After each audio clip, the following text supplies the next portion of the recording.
Oke, setelah Anda dipecat 4 kali sebagai masinis, kini Anda kembali bekerja sebagai masinis. Tapi perlu diingat, jangan sampai Anda dipecat kembali, karena batas tes untuk mantas masinis kami hanya berlangsung sampai 5 kali, kata pelatih masinis. Setelah pelatih berbicara, kamu mengucapkan terima kasih lalu berjabat tangan dengannya. Langkah 1, lulus uji tes masinis, dan setelah itu kamu resmi menjadi masinis kembali.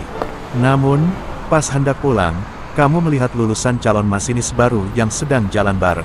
Karena merasa paling pandai dalam menjalankan lokomotif, maka kamu pun samperin mereka buat pamer prestasi dan membuktikan ke mereka kalau kamu itu sepuh.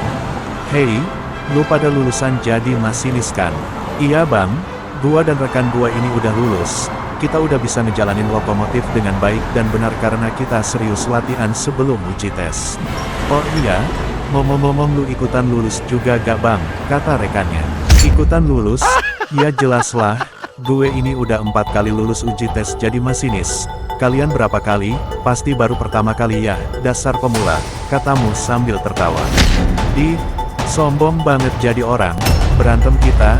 Udah bang, jangan berantem, kan kita mau daftar jadi masinis abis ini. Biarin aja tuh orang, udah ngata-ngatain kita, biarin aja sampai dia kena karmanya sendiri. Karma? Cih, gua gak percaya, gua gak bakal kena karma sama sekali. Bohong banget lu, balasmu terhadap kata mereka. Mereka sama sekali tidak mendengar balasanmu, karena mereka sudah menjauh dan mulai menaiki mobil mereka. Gitu aja menjauh, kalau baper bilang aja lah baper.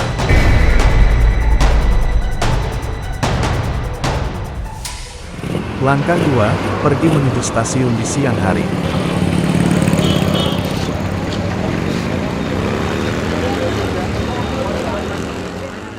Langkah 3, kamu tiba di stasiun. Setelah memarkirkan motormu, kamu bertemu dengan mereka berdua lagi dari hari kemarin. Mereka tampaknya sudah mempersiapkan diri sebagai masinis, yaitu menjadi masinis KRL. Melihat mereka, kamu pun memanggil mereka, "Hei, kok kalian jadi masinis KRL sih?" Mendengar perkataanmu, salah satu dari mereka membalas, "Lah, yang penting jadi masinis, emangnya napa?" balas rekannya. "Uji tes kemarin kok jadi masinis KRL, kayak gua dong jadi masinis kereta ekonomi. Bisa berkendara jarak jauh, gak kayak kalian cuma antar kota tahu-tahu penghasilan kecil." Jadi masinis KRL penghasilan kecil? Ngawur lo, KRL itu meski antar kota justru fasilitasnya lebih nyaman dibanding kereta ekonomi, tahu gak lu?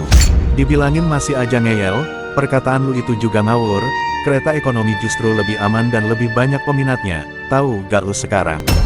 Tiba-tiba, mereka berdua dipanggil dari dalam stasiun saat di tengah debat antara kamu dan mereka berdua soal jadi masinis. Cepet-cepet, udah dipanggil tuh? Mereka pun langsung bergegas menuju dalam stasiun. Setelah mereka masuk ke dalam, kamu jadi kesal dan merasa setiap kali kamu berbicara dengan mereka, mereka selalu saja pergi, dan itu membuat perkataanmu tidak dapat dipahami oleh mereka dengan jelas. Kalau baper bilang aja, sedikit kata darimu, lalu kamu lanjut masuk ke dalam.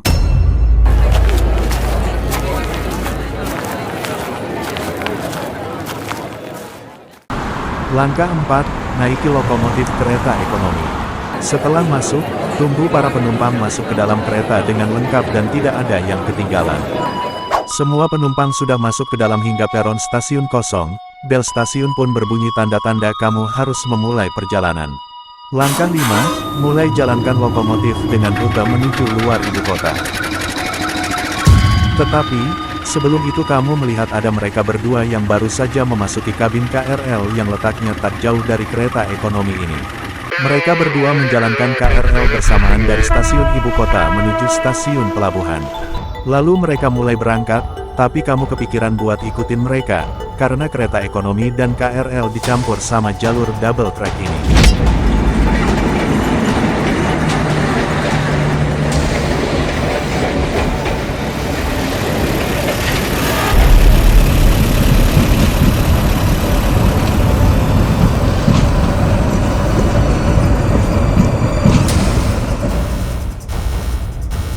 Saat dalam perjalanan, Kamu menyapa mereka saat lokomotif dan KRL berdekatan. Hei KRL, kalian sangat lambat, kalau kalian mau ngalahin gua, ayo kejar kereta punya gua. Mendengar perkataanmu, rekannya langsung menaiki kecepatan karena perkataanmu membuat rekannya kesal. Bang, udah bang, jangan dipercepat perjalanannya, biarin aja orang itu, kita harus mematuhi semboyan. Gua gak terima diginiin bang, pokoknya gua gak terima. Kita harus buktikan kalau KRL lebih cepat daripada kereta ekonomi itu, kata rekannya penuh emosi. Rekannya susah buat dibilangin, jadi ini membuat dia menjadi khawatir. Gimana kalau KRL ini melebihi batas kecepatan? Kan itu bahaya.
Gara-gara rekannya yang memilih ngebut supaya KRL ini mendahului kereta ekonomi, namun hal itu berbalik menjadi sebuah anjlok dan menabrak pohon hutan tengah ibu kota.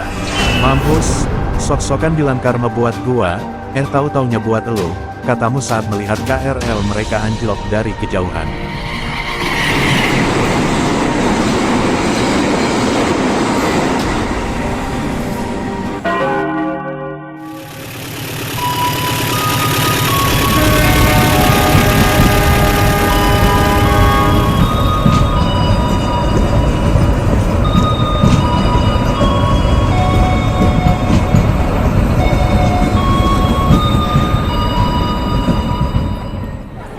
Langkah 6, tiba di stasiun luar ibu kota pada sore hari. Penumpang pun turun di stasiun luar ibu kota yang sesuai dengan tujuan mereka. Setelah penumpang turun, kamu diperintahkan untuk menaiki lokomotif KA Galuh bersama KA Kahuripan untuk persiapan berangkat dengan rute terpanjang sampai tengah malam.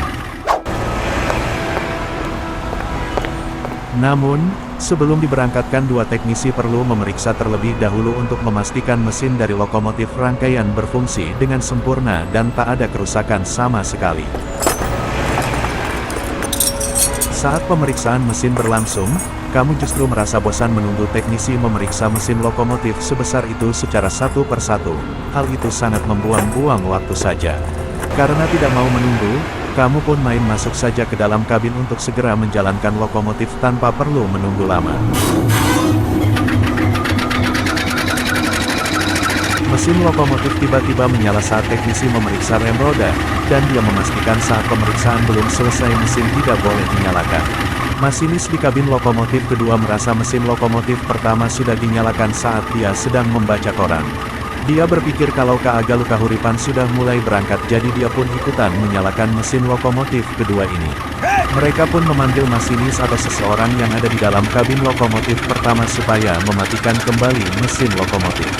Namun, baru saja dipanggil dua teknisi, kamu langsung main menjalankan lokomotif saja, dan mengabaikan peringatan dari teknisi di luar. Mereka memberitahu teknisi lain kalau kereta yang belum selesai ia periksa rem lokomotifnya sudah jalan duluan.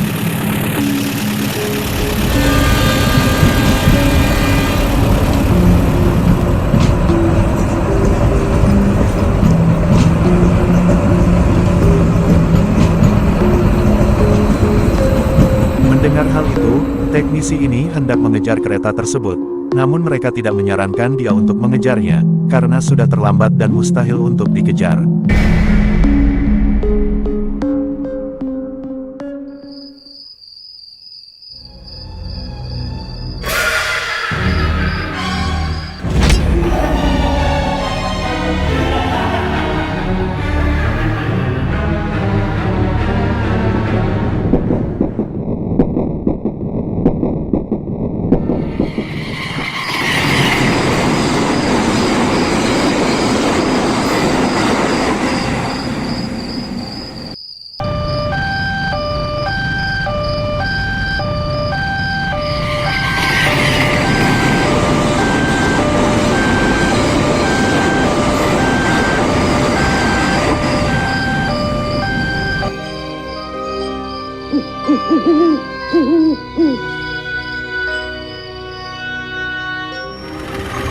Langkah 7, berhenti di stasiun yang tersedia saat di tengah perjalanan.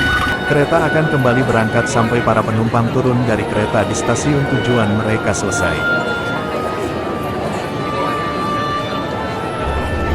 Di tengah momen-momen penumpang turun dari kereta, dari kejauhan arwah mereka akhirnya telah menemukanmu di stasiun itu. Arwah mereka melayang menuju lokomotif, dan mereka pun melakukan ini pada lokomotif yang kamu naiki.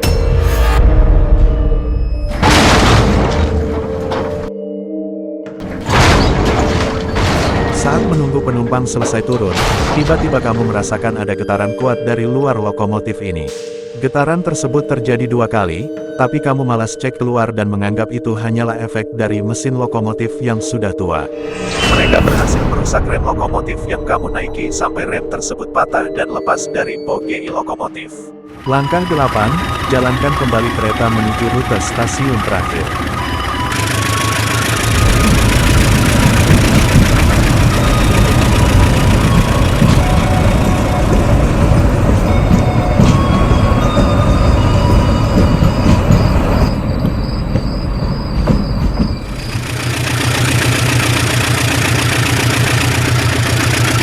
Mengingat kalau kereta ini akan melalui sebuah jembatan dengan tikungan yang cukup tajam, kamu memutuskan untuk mengurangi kecepatan kereta ini.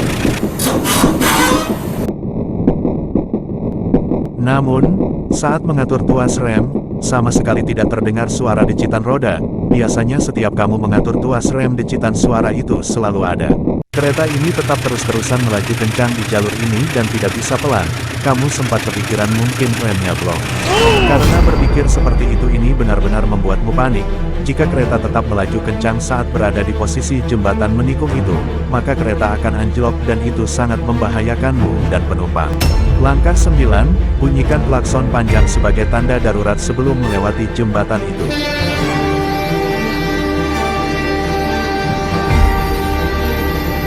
Masinis di kabin lokomotif kedua melihat ke lokomotif pertama, karena lokomotif pertama membunyikan klakson panjang sekali.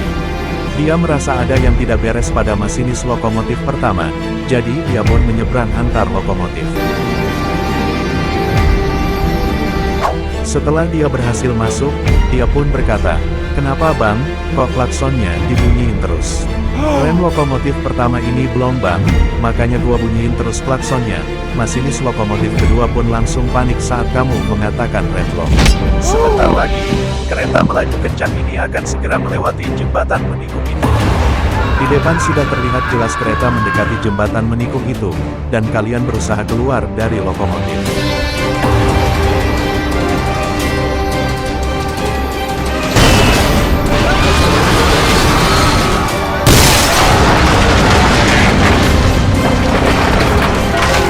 Kalian terlambat untuk menyelamatkan diri, sebelum melompat dari kabin kecelakaan sudah terjadi. Untung saja penumpang bagian gerbong akhir selamat dan tidak mengalami anjlok, dan setelah itu penumpang mencoba-coba cari jalan keluar. Saat mereka melihat pintu terbuka, mereka yakin kalau itu adalah jalan keluarnya.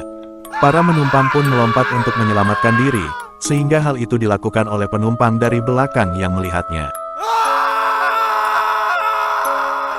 Tapi naas, ternyata mereka melompat ke arah sungai di bawah jembatan, bukan melompat ke arah tanah. Sungai ini dipenuhi oleh buaya, dan mereka pun panik dan segera melarikan diri dari sungai. Baru tahu kalau pintu keluar mengarah ke bawah jembatan, para penumpang yang masih ada di dalam gerbong harus tahan sampai pertolongan tiba di lokasi. Moral dalam insiden, sibuk atas diri sendiri lebih penting daripada menyibukkan orang lain, kecuali saat mereka butuh pertolongan.